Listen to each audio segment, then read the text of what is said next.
بسم اللہ الرحمن الرحیم۔ معزز ناظرین اکرام، السلام علیکم ورحمۃ اللہ وبرکاتہ۔ صحیح حدیثوں سے بھی ثابت ہے کہ مردہ دفن کیے جانے کے بعد جنازے میں شریک ہونے والوں سے مانوس ہوتا ہے، اس لیے کہ روایات میں ملتا ہے کہ سیدنا عمرو بن عاص رضی اللہ تعالی عنہ جب قریب المرگ تھے تو دیوار کی طرف منہ پھیر کر کافی دیر تک روتے رہے۔ آپ کے صاحبزادے نے کہا، ابا جان آپ کیوں روتے ہیں؟ کیا اللہ کے رسول نے آپ کو فلاں فلاں بشارت نہیں دی؟ فرمایا ہاں، لیکن میری زندگی 3 مختلف حالات سے گزری ہے۔ ایک زمانے میں تو مجھے رحمت عالم صلی اللہ علیہ وسلم سے انتہائی بغض تھا اور آپ صلی اللہ علیہ وسلم کے قتل کرنے سے زیادہ مجھے کوئی بات محبوب نہ تھی۔ اگر خدا نخواستہ میں اس حالت میں فوت ہو جاتا تو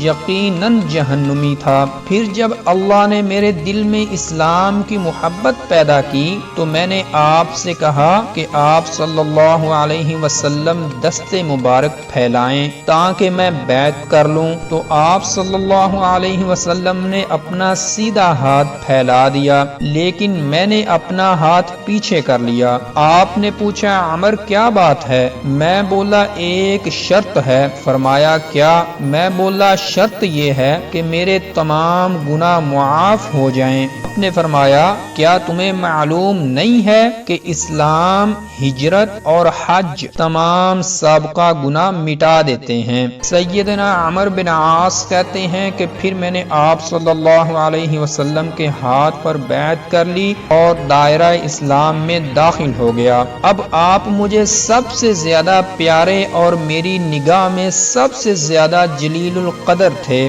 آپ کی شان جلالت کی وجہ سے میں آپ کو نظر بھر کر نہیں دیکھ سکتا تھا۔ اگر کوئی مجھ سے آپ صلی اللہ علیہ وسلم کا حلیہ پوچھتا تو میں نہیں بتا سکتا تھا، کیونکہ جلالت شان کی وجہ سے اچھی طرح دیکھتا ہی نہ تھا۔ اگر میں اس حالت پر فوت ہو جاتا تو مجھے توقع تھی کہ میں جنتی تھا، لیکن بیٹا آج قریب المرگ ہونے پر میں ایسے حالات سے دوچار ہوں کہ نہ جانے میرا انجام کیا ہو۔ اس لیے بیٹا جب میں فوت ہو جاؤں تو میرے جنازے کے ساتھ کوئی نوحہ کرنے والی نہ ہو اور نہ ہی کسی قسم کی کوئی آگ ہو، اور جب مجھے دفن کر چکو تو میری قبر کے چاروں طرف اتنی دیر ٹھہرے رہنا جتنی دیر اونٹنی ذبح کرنے اور اس کا گوشت بانٹنے میں لگتی ہے، تاکہ میں تم سے مانوس رہوں اور مجھے معلوم ہو جائے کہ میرے رب کے قاصد کیا لے کر لوٹتے ہیں۔